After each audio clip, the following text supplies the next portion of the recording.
ताऊ यानी कि पिता का बड़ा भाई, यानी कि जिसकी जिम्मेदारी पिता से भी ज़्यादा होती है, तो यानी कि जो घर की छत होता है। तो एक सोशल मीडिया पे एक रील भी वायरल है जिसमें दीपेंद्र सिंह हुड्डा है, हिसार का है मे बी वो, और जयप्रकाश जेपी। तो किसी व्यक्ति ने आवाज़ दी कि 80 प्लस सीटें आएंगी, तो वहाँ पे बताते हैं जेपी की तरफ से कि था कि रुक जा भाई, 50 से कम रख लो इनको, 80 मत करो, अभी ये बातें मत करो। तो ये रील कितनी सही है, गलत है, एडिटिंग है, जो भी कुछ है, लेकिन ऐसी बातें खूब चली है। अभय सिंह चौटाला 2 मैसेज देना चाहते हैं। एक तो वो देवीलाल की विरासत को ये बताना चाहते हैं कि अब उनके पास है, और दूसरा वो लोगों से जो मैंडेट चौधरी देवीलाल को दिया था वो अब उनको दे। जो भूपेंद्र सिंह हुड्डा ने रोहतक में चौधर लाने का जो दावा किया था 2024 के इलेक्शन में, उसमें वो सफल नहीं हुए। दूसरा, जाट जो है खासकर हरियाणा का, वो जब भूपेंद्र सिंह हुड्डा कांग्रेस की सरकार नहीं बनवा पाए, तो उसमें से एक जो खेमा है या एक हिस्सा हम कह सकते हैं जाटों का, वो भूपेंद्र सिंह हुड्डा से नाराज हुआ। तो जो बड़ा टैग है चौटाला परिवार पर, चाहे वो दुष्यंत यानी कि अजय का परिवार हो या अभय का परिवार हो, कि ये राजनीति परिवार की राजनीति करते हैं। अब रोहतक में वो मकान बना रहे हैं, रोहतक में जन्मदिन मना रहे हैं, रोहतक में ताऊ देवीलाल का सम्मान दिवस मना रहे हैं। रोहतक ने बड़े बड़े नेता बनाए हैं और बड़े बड़े नेताओं को धराशाही किया है। शैलजा हो, सांसद रणदीप सुरजेवाला हो, अब तो आप देखोगे खुलकर चौधरी बीरेंद्र सिंह और उनके बेटे जो ब्रजेंद्र सिंह है, जो सद्भाव यात्रा निकाल रहे हैं, वो भी डायरेक्ट तो नहीं कह रहे, लेकिन इशारों में उनका भी जो निशाना है वो भूपेंद्र सिंह हुड्डा और दीपेंद्र सिंह हुड्डा ही है। तो जो आने वाला, तो जाटों को चाहिए पावर। तो अभय सिंह चौटाला जाट होने के नाते भी, और सत्ता का जो एक मन है जाटों का, उसको टटोलने के लिए भी बार बार रोहतक में कार्यक्रम कर रहे हैं, चाहे वो सब। नमस्कार, द हरियाणा टॉक्स के खास मुद्दे में आपका स्वागत है। नमस्कार। खास मुद्दे में हम एक बार फिर बात करेंगे इंडियन नेशनल लोकदल की। अभय सिंह चौटाला ने 14 फरवरी को अपना जन्मदिन फिर रोहतक में मनाया।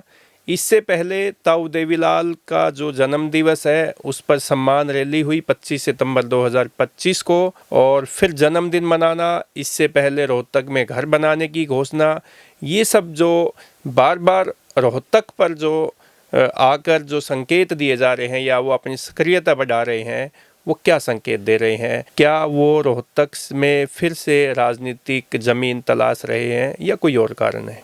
आपको बता दें, रोहतक एक ऐसा जिला है, रोहतक एक ऐसा नाम है जहां नेता बनते हैं, जहां नेता जो कुछ भी यहाँ करते हैं उसका मैसेज पूरे प्रदेश में जाता है, और रोहतक ने बड़े बड़े नेता बनाए हैं और बड़े बड़े नेताओं को धराशाही किया है। तो इसीलिए रोहतक में इंडियन नेशनल लोकदल जो भी काम कर रहा है, जो भी कार्यक्रम कर रहा है, ये राजनीतिक मैसेज पूरे प्रदेश में देना चाहता है कि रोहतक से जैसे चौधरी देवीलाल भावनात्मक रूप से लोग जुड़े थे उनसे, वैसे ही अभय सिंह चौटाला 2 मैसेज देना चाहते हैं। एक तो वो देवीलाल की विरासत को ये बताना चाहते हैं कि अब उनके पास है, और दूसरा वो लोगों से जो मैंडेट चौधरी देवीलाल को दिया था वो अब उनको दे। सत सिंह जी, देखो, अभय सिंह चौटाला का जो आपने बात कही ना, वो देवीलाल की विरासत का सही वारिस खुद को बताना चाहते हैं हरियाणा की जनता को। आपने सही कहा। दूसरा, वो जो एक लोकदल का जो वोट बैंक होता था, ये जाट लैंड जिसको हम कहते हैं रोहतक को, रोहतक, सोनीपत, झज्जर, भिवानी, ये जो है ना, ये जाट लैंड में काउंट होता है, हिसार भी उसी में आ जाता है। तो ये जो अभय सिंह चौटाला ना, ये 2024 के इलेक्शन के बाद इतनी सक्रियता रोहतक में दिखा रहे हैं। उसके 2 कारण मैं भी बताना चाहता हूँ। एक तो जो भूपेंद्र सिंह हुड्डा ने रोहतक में चौधर लाने का जो दावा किया था 2024 के इलेक्शन में, उसमें वो सफल नहीं हुए। दूसरा, जाट जो है खासकर हरियाणा का, वो जब भूपेंद्र सिंह हुड्डा कांग्रेस की सरकार नहीं बनवा पाए, तो उसमें से एक जो खेमा है या एक हिस्सा हम कह सकते हैं जाटों का, वो भूपेंद्र सिंह हुड्डा से नाराज हुआ। तो ये अभय सिंह चौटाला ये इसी अवसर को राजनीतिक फायदे में कन्वर्ट करना चाहते हैं, इसलिए बार बार वो रोहतक में आ रहे हैं।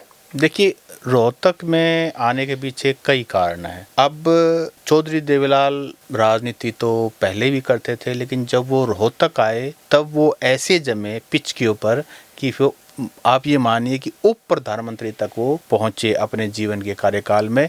और वो ना सिर्फ हरियाणा में, आप ये मानिए कि उत्तर प्रदेश में भी और राजस्थान, नॉर्थ इंडिया का तो बड़ा फेस, नॉर्थ इंडिया, और उनका डिस्कशन उनको जानता पूरा देश था। और ताऊ यानी कि पिता का बड़ा भाई, यानी कि जिसकी जिम्मेदारी पिता से भी ज़्यादा होती है, तो यानी कि जो घर की छत होता है, तो ताऊ का उनको संज्ञा दी गई, उनको पदवी मिली एक तरीके से कह सकते हैं। लोगों ने पदवी दी ताऊ की। तो आप ये मानिए कि वो भी यहीं से, उसके बाद चौधरी भूपेंद्र सिंह हुड्डा भी यहीं से, दीपेंद्र सिंह हुड्डा भी यहीं से।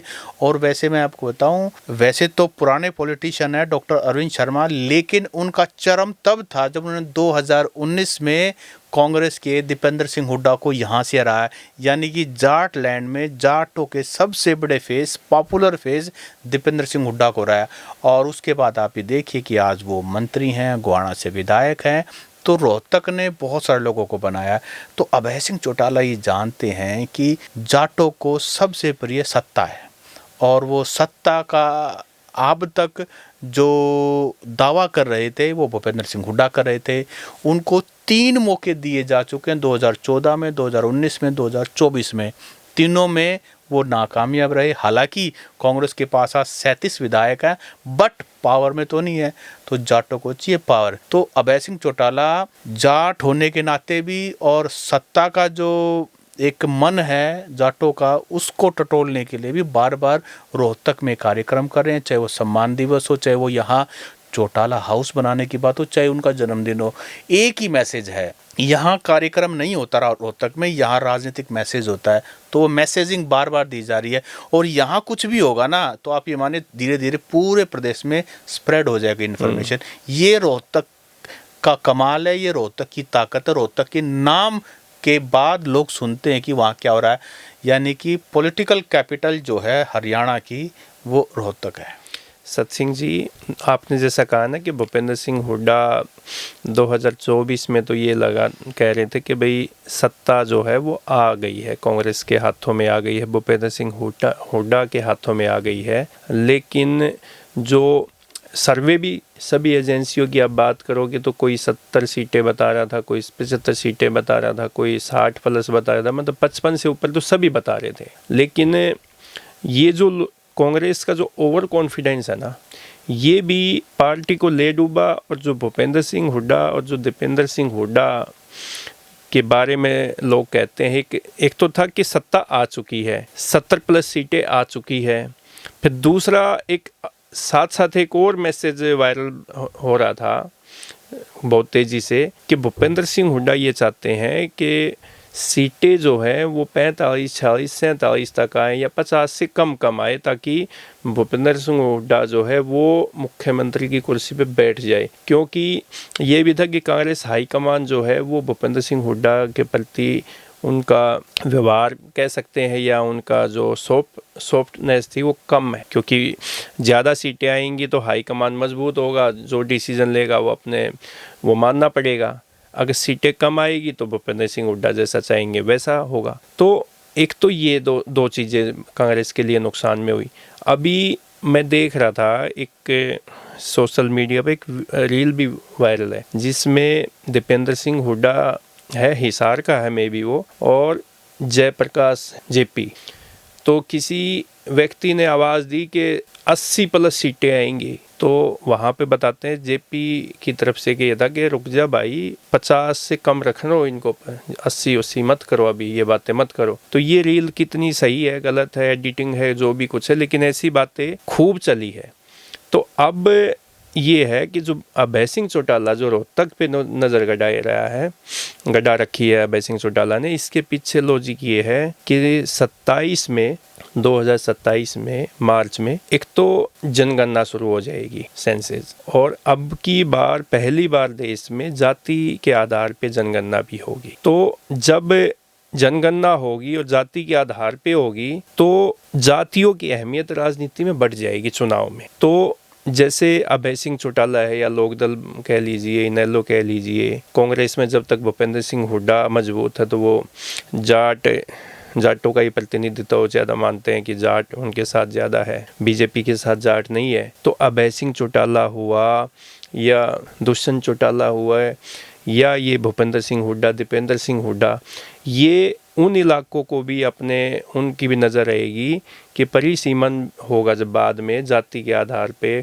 फिर परिसीमन भी होने जा रहा है, तो कौन सी जाति का ज़्यादा बहुमत किस लोकसभा क्षेत्र में है, किस विधानसभा क्षेत्र में है, तो उसके आधार पे ही वो अपना काम जो है वो आगे बढ़ाएंगे, उसी के आधार पे रणनीति जो है राजनीतिक तौर से बनेगी। देखिए, अभय सिंह चौटाला के पास सबसे बड़ा चैलेंज ये है कि आज 90 का जो हाउस है उसमें उनके पास सिर्फ और सिर्फ 2 विधायक हैं जी, जिनमें से एक उनके बेटे हैं और दूसरे भी उनके परिवार से, यानी कि उनके परिवार से हैं दोनों सीटें। एक जो बड़ा टैग है चौटाला परिवार पर, चाहे वो दुष्यंत यानी कि अजय का परिवार हो या अभय का परिवार हो, कि ये राजनीति परिवार की राजनीति करते हैं। और ये आजकल के ज़माने में ना, डेमोक्रेसी में ना, और ख़ास करके बीजेपी ने एक बड़ा नैरेटिव जो कांग्रेस के खिलाफ बनाया वो परिवारवाद का बनाया कि कांग्रेस राष्ट्रीय लेवल पर एक ऐसी पार्टी है जो एक परिवार की पार्टी है। नेशनल लेवल पर वो टारगेट करते थे गांधी परिवार को जी, और हरियाणा पे वो टारगेट करते हैं हुड्डा परिवार को कि ये तो पहले बाबू सीएम था, अब बेटे को मुख्यमंत्री बनाना चाहते हैं। और टिकटों का डिस्ट्रीब्यूशन भी वैसे ही किया कि जो कोई इनके बेटे के लिए, यानी कि दीपेंद्र सिंह हुड्डा के लिए कोई थ्रेट ना बन जाए, कोई सेकंड लाइन लीडरशिप ये तैयार नहीं करना चाहते। ये नैरेटिव जो है बीजेपी ने बार बार लोगों के सामने बनाया और अब परिणाम जो आए हैं वो भी ये बताते हैं कि लोगों ने कांग्रेस को रिजेक्ट कर दिया, बीजेपी को उन्होंने पावर में ला दिया 48 सीटें दे करके, क्योंकि सरकार बनाने के लिए आपको 45 से ज़्यादा सीटें चाहिए, 40 सीटें चाहिए। अब यही आरोप अभय सिंह चौटाला पर भी है और उनकी दोनों के दोनों सीटें जो हैं नॉर्थ के अंदर, सिरसा के अंदर, ये एक रानिया है और एक डबवाली है। उसके अलावा पूरे हरियाणा में यानी कि 88 सीटें जो है ना पूरे हरियाणा में। तो पॉजिटिव साइड में उनके पास काम करने के लिए बहुत कुछ है, नेगेटिव साइड में उनके पास कहीं भी कोई भी मतलब सीट नहीं है। तो अब अभय सिंह चौटाला को थोड़े समय में बहुत सारा काम करना है, तो इसीलिए वो ऐसा एक जगह ढूंढना चाहते हैं जहां वो एक जगह खड़े होकर के पूरे हरियाणा को मैसेज दे। इसीलिए रोहतक में बार बार आ रहे हैं और उनको ये पता है कि बीजेपी सेंटर में भी है और स्टेट में भी, इनसे लड़ना बड़ा मुश्किल है। हालांकि वो लड़ाई लड़ रहे हैं, जनता की आवाज़ उठा रहे हैं अपने तरीके से, लेकिन उसके बाद रोहतक में अगर वो किसी तरह से हुड्डा परिवार को डैमेज कर सकते हैं, पॉलिटिकली डैमेज कर सकते हैं, तो अगर वो हुड्डा वाला स्थान हरियाणा में गेन कर लेते हैं कि कभी भी बीजेपी रिप्लेस की जाएगी तो दूसरा नाम किसका होगा, आज के दिन हुड्डा का है, कल को वो अभय का हो जाए। ये सारी की सारी मंशा लेकर के राजनीति अपनी वो रोहतक से कर रहे हैं। हाँ, उनके बेटे हैं जो करण चौटाला, वो तो पहले कई बार अनाउंसमेंट भी कर चुके हैं कि चौटाला हाउस जो है रोहतक में बनेगा और वो खुद यहाँ रोहतक में रहेंगे। ओमेक्स सिटी में 1000 गज का जो प्लाट है, 3 नंबर कोठी प्लाट नंबर बताते हैं, वो उन्होंने ख़रीद भी लिया, रजिस्ट्री हो चुकी है। वो मकान बनाने के लिए भी बताते हैं कि वहाँ पे कई बार विजिट कर चुके हैं। तो अब रोहतक में वो मकान बना रहे हैं, रोहतक में जन्मदिन मना रहे हैं, रोहतक में ताऊ देवीलाल का सम्मान दिवस मना रहे हैं। और आप देखोगे कोई न कोई इनेलो का बड़ा नेता, चाहे वो इनके प्रदेश अध्यक्ष हो रामपाल माजरा हो या और कोई नेता हो, महिला विंग की हम बात करें तो सुनैना चौटाला जो है वो रोहतक में काफ़ी एक्टिव दिखाई दे रही है। तो कहने की बात ये है कि अभय सिंह चौटाला रोहतक में ज़्यादा सक्रिय इसलिए हैं कि जाटों की राजनीति जो पहले ताऊ देवीलाल जो करते थे, जो जाट वोट बैंक, गांव का वोट बैंक, किसान का जो वोट बैंक है, वो जो ताऊ देवीलाल के साथ था, अभय सिंह चौटाला जो है वो दोबारा से ये चाहते हैं कि वो वोट बैंक जो भूपेंद्र सिंह हुड्डा के साथ है आज, वो किसी न किसी तरीके से खिसक के वापस इनेलो की तरफ आ जाए। इसमें एक तरफ है, आखिरी बात हम कह करके, क्योंकि पॉडकास्ट लंबा नहीं करते। देखिए, एक समय ऐसा था कि बीजेपी और इंडियन नेशनल लोकदल दोनों मिलकर सरकार बनाती थी, यानी कि एक के पास गांव का वोट बैंक था, एक के पास शहर था। उस समय इनेलो बड़ी पार्टी थी और एनडीए का हिस्सा, हाँ, अब इनेलो बड़ी पार्टी थी और बीजेपी छोटी पार्टी थी हरियाणा में। लेकिन वो चाहते हैं वही एक्सपेरिमेंट कामयाब हो। अब बीजेपी बड़ी पार्टी रहेगी कि वो शहरों में है, और आगे आगे वो ये जानते हैं सभी राजनीति के समझ कि आगे आगे 3 टर्म में अगर आपने सरकार बना ली किसी पार्टी ने, तो उनके खिलाफ एंटी इनकम्बेंसी ना चाह करके भी हो जाती है, तो सीटें 48 से खिसकेंगी। तो वो जो गैप बचेगा, जो जेजेपी ने एक्सपेरिमेंट करके 10 सीटें लेकर के बीजेपी के साथ सरकार बनाई, Dushyant Chautala deputy chief minister बने, अभय सिंह चौटाला जानते हैं कि एकदम से फुल फ्लेज्ड आईएनएलडी की सरकार बनाना अभी मुश्किल है। लेकिन अगर वो छोटे पार्टनर भी बन पाए अलायंस के, तो सगा का हिस्सा बन सकते हैं। वो एक्सपेरिमेंट जो है ना चौधरी ओम प्रकाश चौटाला के टाइम वाला, वो अब भी हो सकता है। अब मुख्यमंत्री चाहे बीजेपी का बने, लेकिन सरकार में अगर आप आ जाए तो आपको संजीवनी मिल जाती है। फिर आप स्ट्रेंथ गैदर करके फिर आप आगे अपनी रणनीति और आपकी राजनीति जीवित रख सकते हैं। तो मुझे तो ये लगता है। देखो, अभय सिंह चौटाला की जो सक्रियता है रोहतक में खासकर, इसके लिए दीपेंद्र हुड्डा जो रोहतक से सांसद है, इनके लिए भी आगे आने वाला जो समय है वो बहुत ही चुनौती वाला रहने वाला है, चैलेंज वाला रहने वाला है। क्योंकि चारों तरफ से आप देखोगे, जननायक जनता पार्टी से दुष्यंत चौटाला जो टारगेट किसको करते हैं? दीपेंद्र सिंह हुड्डा को। आपके अभय सिंह चौटाला टारगेट किसको करते हैं? दीपेंद्र सिंह हुड्डा को। भारतीय जनता पार्टी किसको टारगेट करते हैं? भूपेंद्र सिंह हुड्डा को। कांग्रेस के ही नेता, चाहे उनमें कुमारी सैलजा हो, सांसद रणदीप सुरजेवाला हो, अब तो आप देखोगे खुलकर चौधरी बीरेंद्र सिंह और उनके बेटे जो ब्रजेंद्र सिंह है, जो सद्भाव यात्रा निकाल रहे हैं, वो भी डायरेक्ट तो नहीं कह रहे, लेकिन इशारों में उनका भी जो निशाना है वो भूपेंद्र सिंह हुड्डा और दीपेंद्र सिंह हुड्डा ही है। तो जो आने वाला जो समय है वो दीपेंद्र हुड्डा को दोगुनी मेहनत करनी पड़ेगी इस रोहतक में, अपने गढ़ को बचाने के लिए, अपने वोट बैंक को बचाने के लिए। क्योंकि उधर से कांग्रेस में ब्रजेंद्र सिंह एक जाट नेता के तौर पे धीरे धीरे आगे उभर रहे हैं। हालांकि वो कोशिश कर रहे हैं कि उनके ऊपर टैग ना, कोई भी टैग ना लगे, ना जाति का टैग लगे, ना कोई विशेष परिवार का टैग लगे। वो एक एफर्ट कर रहे हैं। तभी तो उन्होंने अपने सद्भाव यात्रा में वो ये कोशिश कर रहे हैं कि उनके ऊपर जो है ना एक पढ़े लिखे का एक ऐसा वो मंच तैयार कर रहे हैं, ऐसे लोगों को मैं कनेक्ट कर रहे हैं कि उनको पढ़े लिखे, साफ सुथरे, एक्सपीरियंस्ड नेता के रूप में उनको लोग जाने, ना कि किसी परिवार विशेष से, किसी जाति विशेष से या किसी धड़ विशेष से जो है ना वो जाने। और मैं एक बात और कह के हम इस पॉडकास्ट को अभी अंत करेंगे। देखिए, दीपेंद्र सिंह हुड्डा की आपने बात कही, लोगों को ये पता है कि दीपेंद्र सिंह हुड्डा रोहतक में भावनात्मक रूप से जुड़े हैं, राजनीति तो कर रहे हैं लेकिन भावनात्मक उनका अटैचमेंट है। बाकी जितने भी नाम आपने लिए वो रोहतक में हैं, लेकिन वो राजनीति करने रोहतक आए हैं। भावनात्मक जो टेस्ट है वो उनको अभी देना बाकी है।